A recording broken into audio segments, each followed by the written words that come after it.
আসসালামু আলাইকুম। কেমন আছেন সবাই? আশা করছি সবাই ভালো আছেন। আমরাও আল্লাহর রহমতে ভালো আছি। তো আমি কিন্তু ভুনা খিচুড়ি বা পোলাও এই জাতীয় রান্না করতে গেলে সবসময় বাজার থেকে কেনা চালটাই ব্যবহার করি।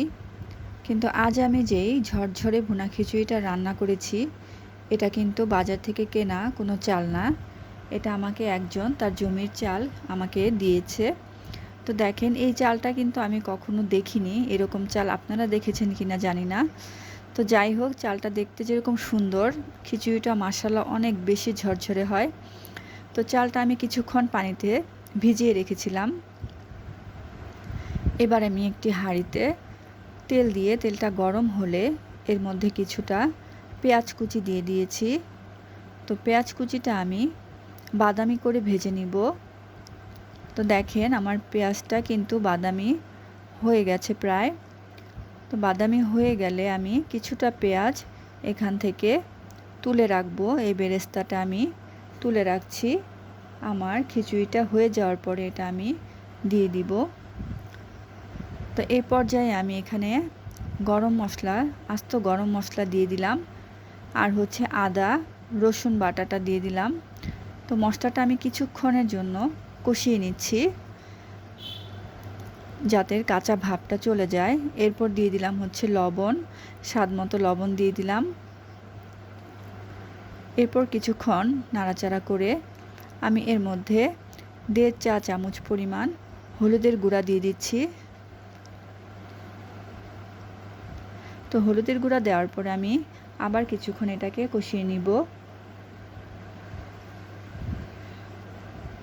তো এবার আমি এখানে 1/2 চা চামচ পরিমাণ জিরে গুঁড়া দিয়ে দিলাম।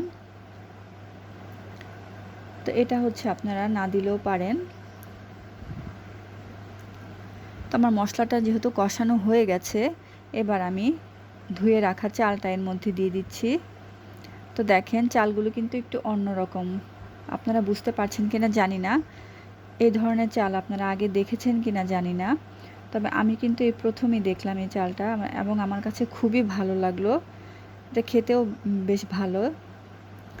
তো আমি এবার চালটাকে কিছুক্ষণের জন্য ভেজে নিব।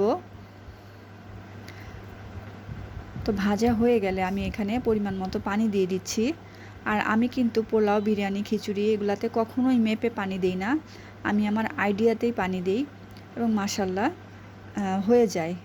এই পানিটাতে বেশ ভালো ঝরঝরে হয়ে যায়। তো এবার আমি কিছুক্ষণের জন্য ঢেকে দিচ্ছি। তো আমার খিচুড়িটা কিন্তু বলক এসে গেছে। তো এবার আমি এটাকে ভালোভাবে নেড়েচেড়ে দিব।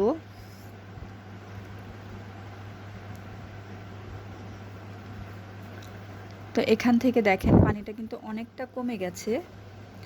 তো এই পর্যায়ে আমি আরেকবার নেড়েচেড়ে চুলাটাকে একদমই কমিয়ে রাখবো।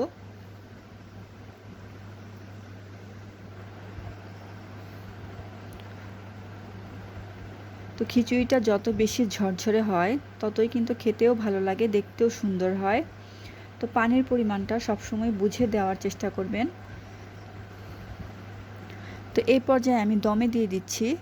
দেখেন এখন আমার খিচুড়িটা কিন্তু ফাইনাল হয়ে গেছে। এটাকে আমি 10 মিনিট দমে রেখেছিলাম, আর দেখেন কতটা ঝরঝরে হয়েছে। এটা কিন্তু আমি কোনো পানি মেপে দিইনি, আগেই বলেছি, এটা আমার আইডিয়া করে দেওয়া। তো এবার আমি আগে থেকে ভেজে রাখা বেরেস্তাগুলো এর মধ্যে দিয়ে দিব। তো তৈরি হয়ে গেল আমার ভুনা খিচুড়ি। তো কেমন হয়েছে জানাবেন। তো ভালো থাকবেন সবাই। আল্লাহ হাফেজ।